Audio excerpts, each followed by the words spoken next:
Service connection बघा, residential and commercial service connection किंवा industrial service connection. पण service connection म्हणजे ते काय समजून घ्या.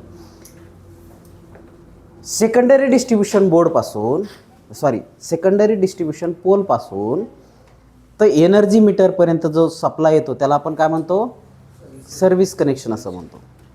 सेकंडरी डिस्ट्रीब्युशन बोर्डपासून एनर्जी मीटरपर्यंत जो सप्लाय येतो त्याला आपण काय म्हणतो, सर्व्हिस कनेक्शन म्हणतो.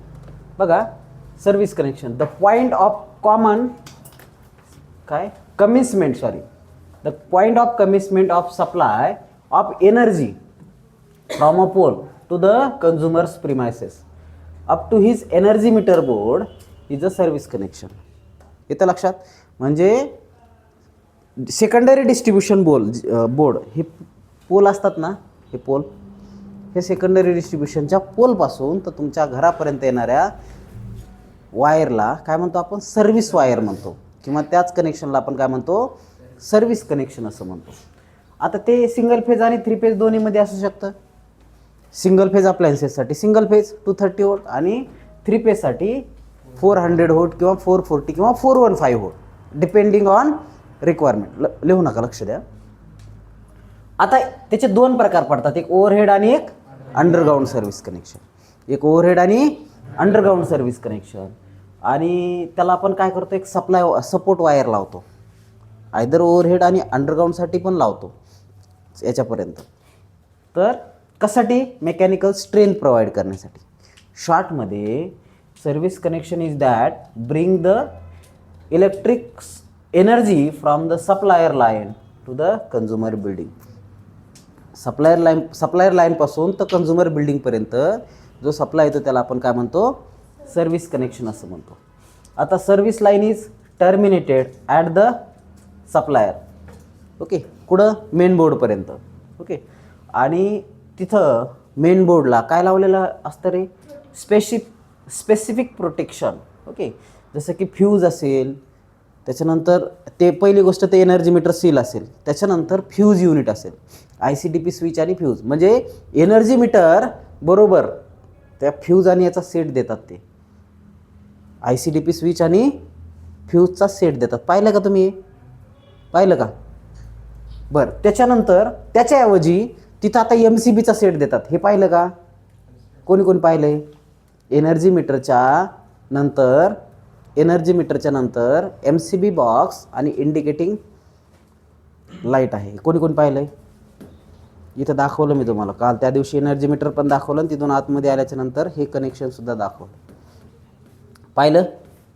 चला, आता 2 टाईपचे सर्व्हिस कनेक्शन आहे, ओव्हरहेड सर्व्हिस कनेक्शन आणि underground service connection. Overhead service कनेक्शनमध्ये परत 2 प्रकार पडतात. कोणते? एक pole if more than 20 metre, 20 metre pole जर लांब असेल तर या टाईपचं सर्व्हिस कनेक्शन आपण वापरतो. आणि जर पोल 20 मीटरपेक्षा कमी लांब असेल तर या टाईपचं सर्व्हिस कनेक्शन वापरतो. हे दोन्ही ओव्हरहेड सर्व्हिस कनेक्शन आहे. If pole is more than 20 metre away from the house or away from the energy meter, म्हणजे तुमचा सेकंडरी डिस्ट्रीब्युशनचा पोल हा 20 मीटर किंवा त्यापेक्षा जास्त लांब असेल तर या टाईपचं सर्व्हिस कनेक्शन म्हणतो आपण, वापरतो. आणि दुसरी गोष्ट, जर पोल हा 20 मीटरपेक्षा कमी लांब असेल तर या टाईपचं सर्व्हिस कनेक्शन आपण वापरतो. ओके, तर बघा याच्यामध्ये काय केलं रे, सर्व्हिस वायर घेतलेत, फेज आणि न्यूट्रल. ओके, आणि ह्या फेज आणि न्यूट्रलला इथं काय सपोर्टिंग वायर लावलंय. काय लावलंय? Supporting wire. हे सपोर्टिंग वायर कुठं कनेक्ट आहे? पोलला. आणि तिथून काय केलंय, अशा पद्धतीचे GI पाईप आहे. आणि GI पाईपला काय केलंय, स्टे इन्सुलेटर आणि स्टे अरेंजमेंट लावली. ती कुठं गेली? हाऊसवर. ती कुठं गेली? हाऊसवर गेली. आणि हाऊसला अशा पद्धतीने कनेक्शन केलं. तर हे जर 20 मीटर किंवा त्यापेक्षा जास्त अंतर असेल तर या टाईपचं सर्व्हिस कनेक्शन आपण वापरतो. Okay, if service connection is less than 20 metre this type of arrangement is use. आता इथं काय, हा सप्लाय गेला कुठं? मेन बोर्ड म्हणजेच मेन बोर्डपासून एनर्जी मीटर आणि एनर्जीपासून मग सगळीकडं गेला आहे म्हणजे तुमच्या मेन बोर्डपर्यंत. आता इथं मेन बोर्ड एनर्जी मीटर हा सेट आहे, कंबाईन सेट आहे. Okay, main board energy meter हा कंबाईन सेट आहे. इथं बी बघा ELN म्हणजे अर्थिंग वायरसुद्धा आहे, त्याच्यानंतर लाईन आणि न्यूट्रल अशा पद्धतीचं सप्लाय. तर इथं हेच नाही कनेक्ट केलं का रे आपण, अर्थिंग आणि लाईनच दिलं, न्यूट्रल तर दिलंच नाही. ओके, तर हे तिन्ही वायर कशामधून आलेत, ह्या GI पाईपमधून. हा GI पाईप आहे, गॅल्वनाइज आयनचा पाईप आहे आणि स्टे वायरची असेंब्ली आहे आणि तो सप्लाय कुठं गेला आहे, एनर्जी मीटरला गेला आहे. आणि हे तुमचा हाऊस आहे, बिल्डिंग आहे. आणि अशा पद्धतीच्या सप्लायला आपण ओव्हरहेड म्हणतो. ओव्हरहेडचा कोणता टाईप, लेस दॅन 20 मीटरवाला टाईप. येतं लक्षात. आणि बघा, जर समजा 8 मार्काला तुम्हाला डिटेलमध्ये विचारलं आहे, draw the service connection along with specification of material किंवा एस्टिमेशन जर विचारलं तर हे डायग्राम काढायची 20 मीटरपेक्षा जास्त असेल तर, आणि त्याचं स्पेसिफिकेशन लिहायचे. किती लिहायचे, जेवढे आहेत तेवढे. 9 येत नाही, 20-25 आहेत. ओके, ॲटलिस्ट 8 लिहा. ही डायग्राम विथ 8 स्पेसिफिकेशन. ओके, आणि खाली काय लिहायचं आहे, ऑदर, आणि त्याची कॉस्ट जी असेल ती टाकून द्यायची जर समजा एस्टिमेशन विचारलं तर. आता किटकॅट फ्यूज लागणार आहे 15 अँपिअरची. ओके, त्याच्यानंतर फ्यूज विथ सिलिंग म्हणजे काय, ICDP स्विच, आयर्न क्लॅडिंगचे कवरिंग, ICDP ICTP किती लागणार आहे मेन बोर्डसाठी ते बघा. त्याच्यानंतर PV wire, okay, PVC wire 6 mm², 600 volt ग्रेडचे, कशासाठी, प्रोटेक्शनसाठी, गार्ड वायरसाठी. ओके, तर इथं पण आपण गार्ड वायर वापरतो, तिथं नाही वापरत. तिथं आपण काय म्हणतो, राऊंडेड इन्सुलेटर वापरतो आणि तिथून आपण ह्या वायरची अरेंजमेंट अशा पद्धतीने करतो. हे सपोर्ट आहे, सपोर्टला लावलेले वाइंडर. सपोर्टला इन्सुलेटर का बरं लावायचे, कारण हे काय मेटॅलिक कंडक्टर आहे, सपोर्टसाठी वापरलेलं. त्याला जर करंट गेला तर मग तो, जर हा मेटॅलिक पोल असेल तर तिथं तो करंट जमिनीमध्ये डिस्चार्ज होईल. प्रोटेक्शन पॉईंट ऑफ व्ह्यू आपण तशा पद्धतीचे इन्सुलेटर लावतो. येतं लक्षात. त्याच्यानंतर आता इथं फ्यूज सेट लावू शकतात तुम्ही, इथं पण फ्यूज सेट लावू शकतात, किंवा इथं इन्सुलेटिंग काय, इथं सेपरेट इन्सुलेशन लागेल, कारण हा पोल आहे मेटलचा, ट्युब्युलर असू शकतो किंवा ठीक आहे रोल्ड असू शकतो. बऱ्याच ठिकाणी RCC सुद्धा असतात. त्याच्यानंतर हे बिल्डिंगलाच अशा पद्धतीचं कन्स्ट्रक्शन केलेलं आहे. आता या टाईपचं कन्स्ट्रक्शन खूप रेअरली वापरतात, कारण बिल्डिंगला हे असं करणं धोकादायक आहे. ओके, रिस्क आहे. परंतु ठीक आहे, जर वापरात नसेल तर अशा टाईपचं स्ट्रक्चर इथं देऊन मग ते पुढं फर्दर वापरलं जाऊ शकतं. ओके, स्ट्रॉंग प्रोटेक्शन असतं याला. त्याच्यानंतर हे अरेंजमेंट काय, डिस्क्रिप्शन विथ स्पेसिफिकेशन, हे मटेरियल हे स्पेसिफिकेशन, हे मटेरियल हे स्पेसिफिकेशन, अशा पद्धतीचं स्ट्रक्चर असते. युनिट, क्वांटिटी, रिमार्क पुढं वापरले जातात ते लिहिलं आहे.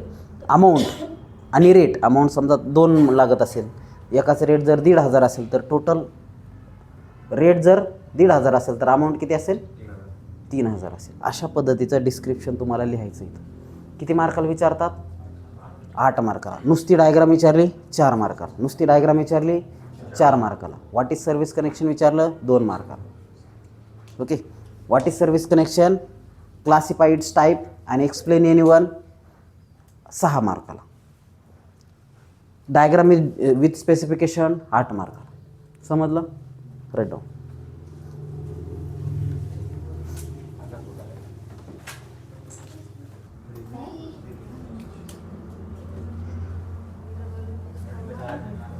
बघा, underground service connection. Underground service connection, overhead आणि अंडरग्राउंड सर्व्हिस कनेक्शनचा डिफरन्स परीक्षेला विचारला जाऊ शकतो. जसं overhead transmission line, overhead distribution line, overhead शिकले तुम्ही, ओव्हरहेड आणि अंडरग्राउंड. त्याच पद्धतीने सर्व्हिस कनेक्शनमध्ये सुद्धा काय असते, ओव्हरहेड अंडरग्राउंड असते. आणि अंडरग्राऊंड सर्व्हिस कनेक्शन ही अतिशय चांगली असते कम्पेअर विथ ओव्हरहेड. का? धोका नसतो, प्रोटेक्शन असतं आहे. त्याच्यामुळे शक्य झालं तर तुम्ही पण तुमच्या घराला ऑथराईज सर्व्हिस कनेक्शन जर घ्यायचं असेल तर अंडरग्राऊंड सर्व्हिस कनेक्शन घ्या. त्याची प्रोसिजर पहा. तर सगळ्यात पहिले काय करायचं आहे, मेजर द डिस्टन्स. काय करायचं आहे, डिस्टन्स मेजर करायचं आहे. कुठून? पोलपासून तर तुमच्या घरापर्यंत, म्हणजे सर्व्हिस वायर किती लागणार आहे ते कॅल्क्युलेट करायचं आहे. त्याच्यानंतर calculate the total load current required. किती करंट लागणार आहे ते कॅल्क्युलेट करायचं आहे. किती करंट लागणार आहे त्याच्यावरून काय निघल रे, केबलची साईज निघल, किती जाड केबल आहे वगैरे ते साईड निघल. त्याच्यानंतर select the type of cable. लोडवरून करंट निघल, करंटवरून साईज निघल आणि कोणत्या साईडचं कोणत्या टाईपचं केबल सिलेक्ट करायचं ते सिलेक्ट करून घ्या. त्याच्यानंतर लेंथ किती लागेल त्या केबलची घरापर्यंतची ते कॅल्क्युलेट करा. कारण जरी समजा लेंथ पोलपासून इतकं असेल तर त्याच्यामध्ये असे टर्न असतील जमिनीत पूर्ण, हे ते सगळं कन्सिडर करावं लागतं. त्याच्यानंतर अदर ॲक्सेसरीजमध्ये काय काय लागेल बघा. तर केबल हेड लागेल, लग लागतील, GI पाईप लागेल, त्याचे बेंड लागतील, क्लिपा लागतील, नटबोल्ट लागतील, अजून काय काय लागेल. अर्थिंग सिस्टीम लागेल. Earthing is necessary for protection. It provide protection in 2 way. It provide protection to the operator आणि it provide protection to the equipment, दोन्ही. तर अर्थिंग सिस्टीम महत्त्वाची. त्याच्यात neutral earthing, grounding, neutral earthing आणि system earthing अशा 2 earthing येतात. दोन्ही connect करायचे आहेत ग्राउंडला प्रॉपर. ओके.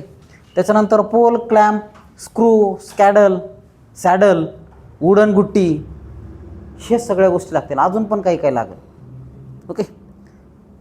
त्याच्यानंतर civil work material like sand, cement, water, त्याच्यानंतर कॉन्क्रीट स्ट्रक्चर, RCC स्ट्रक्चर, त्याच्यानंतर अजून काय, पेस्टिसाइड, याला गंज लागू नये, वाळवी लागू नये म्हणून. तर अजून बरंच काय काय आहे. तर सगळं हे सिव्हिल कन्स्ट्रक्शन वर्क लागतं. तर ह्या सगळ्या गोष्टी आहेत आणि ते सगळं केल्याच्या नंतर तिथून मग ते वायर येणार आहे तुमच्या एनर्जी मीटरला, मेन बोर्डला. अशा पद्धतीचं हे कोणाकोणाला समजलं. प्रोसेस बघा. पहिले डिस्टन्स मोजायचं पोलपासून, त्याच्यानंतर लोड कॅल्क्युलेट करायचा, कोणत्या टाईपचं केबल घ्यायचं ते बघायचं, लेंथ ऑफ केबल घ्यायचं आणि त्याच्यानंतर ह्या गोष्टी. तर काय, cable head, GI pipe, bend, earthing system, pole, clamp, screw, saddle, wooden गुट्टी आणि सिव्हिल कन्स्ट्रक्शन. तर ह्या गोष्टी लागतील. आता ॲक्च्युली स्ट्रक्चर पहा. So this is a secondary distribution pole, ज्याला आपण सर्व्हिस पोल म्हणू. तिथून तुम्ही सप्लाय घेतला. हे काय तुमचं पोल आहे. ओके.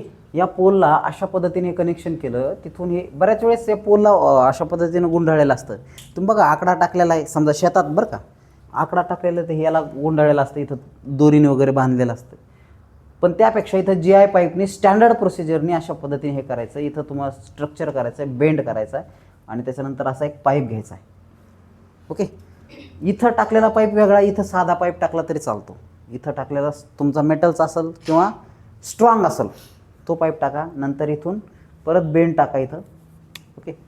इथं काय करा, बेंड टाका. बेंड माहिती आहे ना तुम्हाला, पोलचे बेंड, याचे पाईपचे बेंड, बँड म्हणतो आपण मराठवाड्यामध्ये बँड शब्द आहे. ओके. बेंड येतो, तो बेंड इथं टाका. त्याच्यानंतर इथं पण बेंड टाका. ओके. बँड शब्द वापरतात म्हणजे बोली भाषेमध्ये तर बँड वापरतात. LT जे आहे, ठीक आहे. कपलर पण म्हणतात त्याला, E shape, T shape, coupler वगैरे असे वेगवेगळे शब्द आहेत. पण इथं बेंड म्हणा त्याला, लक्ष द्या, इथं बेंड म्हणा त्याला. तर हे असे बेंड टाकून इथं काय करायचं रे, सगळ्यात पहिले माती सारून घ्यायची. सारून म्हणजे ते शेणाने सारलं जातं तसं नाही, फक्त सॉफ्ट करून घ्यायची, खरबर नसलं पाहिजे. का? त्याच्यानंतर त्याच्या खाली काय करायचं आहे, सँडचं एक लेअर टाकायचं आहे. ओके. आणि त्याच्यानंतर काय करायचं आहे, सिमेंट कॉन्क्रीटचं आणि त्याचं मिक्सचर टाकायचं RCCचं आणि ते एकदम सरळ क्लीन करून घ्यायचं आहे. आणि त्याच्यानंतर एक विटाचा एक थर टाकायचा. त्याच्यानंतर पुन्हा सिमेंटचा थर टाकायचा आणि त्याच्यानंतर हे पाईप टाकायचा. त्याच्यानंतर परत सिमेंट टाकायचं आहे. त्याच्यानंतर एक इटा, मग एक इटवरून एक इट खालून आणि त्याच्यामध्ये मटेरियल तुमचं फिक्स असलं पाहिजे. अशा पद्धतीने असेल त्याच्यावरून मग तुम्ही ते माती टाकू शकतात, साधी माती. आणि अशा पद्धतीचे लेअरिंग करून ते वायर घरी आणलं जाईल. येतं लक्षात. पण इन जनरल काय होतं, डायरेक्ट खड्डा खोदला जातो आणि त्याच्यात ते वायर पुरलं जातं, ते आणलं जातं. का? कारण वायरची स्ट्रेंथ आजकाल चांगली आलेली आहे. चांगल्या टाईपचं केबल आहे, 4-4, 5-5 वर्ष त्या वायरलासुद्धा काही होत नाही. ओके, पण या पद्धतीने केलं तर हे डायरेक्ट 25-30 वर्ष राहते. ओके, चांगल्या प्रतीचं वायर आणि ते जर असेल तर डायरेक्ट 25 वर्ष, पुढं ताणच नाही. अंबड पॉलिटेक्निक नावाचं एक कॉलेज आहे, तिथं सगळ्या वायर कनेक्शन हे अंडरग्राऊंड वायर कनेक्शन आहे. तुम्हाला तिथं काही दिसणार नाही. तुमच्या कॉलेजमध्ये सुद्धा जवळपास बरंच अंडरग्राऊंड असण्याची शक्यता आहे. यस, तुमच्या कॉलेजमध्ये सुद्धा, म्हणजे कोणत्या इन्स्टिट्यूटमध्ये ओव्हरहेड का नसतं? कारण स्टुडंट आहेत. ओके, त्यात इलेक्ट्रिकलचे चालता चालता दगड मारू शकतात. ते मास्तरसोबत तुमचं भांडण झालं, मग काय, हे पिन टाईप इन्सुलेटर, हे माझा नियम, लेकरांचं सांगता येत नाही. त्याच्यामुळं संस्था लेवलला आम्ही आमची काळजी घेत असतो. चला पुढं बघा. आता हे इथून आलं एनर्जी मीटरला, हे तुमचं काय घर आहे. ओके, 1 2 3 4 असे किती काढू शकता आपण? 2 काढले, हे घेतलं. खिडकी थोडी वाकडी झाली, पण ओके, ते व्यवस्थित करून घ्या. मी पण एवढा सिव्हिल इंजिनियर नाही की ड्रॉइंगला एक परफेक्ट असावं. अशा पद्धतीने स्ट्रक्चर करा. हे एनर्जी मीटरपर्यंत येतं आणि तिथून मग ते सगळीकडं जातं. आता बघा, याचं हे झालं, इथपर्यंत आलं 4 मार्काला. ओके, पण जर 8 मार्काला प्रश्न विचारला तर तुम्हाला हे मटेरियल स्पेसिफिकेशनसुद्धा काढायचं आहे. तर काय आहे, तुमचे केबल हेड, त्याची साईज, त्याच्यानंतर ॲल्युमिनियमचं PVC insulating twin core cable, GI pipe, त्याचं मटेरियल स्पेसिफिकेशन, बेंड, काय काय लागणार आहेत ते, earthing system, poles, clamp, nut bolt, screw, गुट्टी, वुडन गुट्टी, या सगळ्या गोष्टी, त्याचे युनिट, क्वांटिटी, रेट आणि कॉस्ट, अशा पद्धतीने जवळपास 3,500 रुपये, 3,2500 रुपये, 3,357 रुपये कॉस्ट आला. ओके, लमसम हे 3,500 रुपयाला घेऊन टाकायचे. आता पुस्तकामध्ये 2,500 दिलं आहे, त्यांना माहितीच नाही. त्यावेळेस ज्यावेळेस पुस्तक छापलं त्यावेळेस चहा 2 रुपयाला होता, आता चहा 10 रुपयाला झाला आहे. 5 पट महागाई वाढली. तर आता याची किंमत याच्यापेक्षा जास्त, याच्यापेक्षा सुद्धा जास्त. कारण हे सँडन एक वीट 7 रुपयाला मिळते, 10ला बी मिळते याचा, एक सिंगल घ्यायची असेल तर. ओके, आमच्या तिकडं वीज भट्टीचं हे आहे, त्याच्यामुळे आम्हाला 7 रुपयाला देतात ते. ओके, डिपेंड करतं किती याचे आहे, किती साईज आहे, त्याच्यावर डिपेंड करतं. पण महागाई प्रचंड वाढली, त्याच्यामुळे इथं कॉस्ट खूप जास्त लागणार आहे. ओके, तर इथं ब्रिक त्यांनी किती सांगितलं आहे, 150 लागणार आहेत. ओके, रुपयाला वीट टाकली त्यांनी, कितीला? 1 रुपयाला वीट टाकली. आता कितीला आहे? समजा 7 रुपये 10 रुपये, तर इटाला खर्च किती येईल बघा, आणि त्याच्याहून हे काढा. पुस्तकामध्ये 2,000 एवढं दिलं, 2,000 होत नाही. ते लेबरच 2,000 घेतं एवढं खोदून हे करायचं. हां, खरंच खूप महागाई वाढली, त्याच्यामुळे हे 10-12 हजार रुपये खर्च येऊ शकतो आजच्या का एस्टिमेशनच्या हिशोबाने.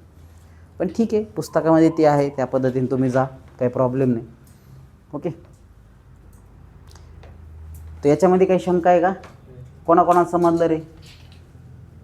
8 मार्क गेले नाही पाहिजे कुठंच. ओके, सो राईट डाऊन दिस.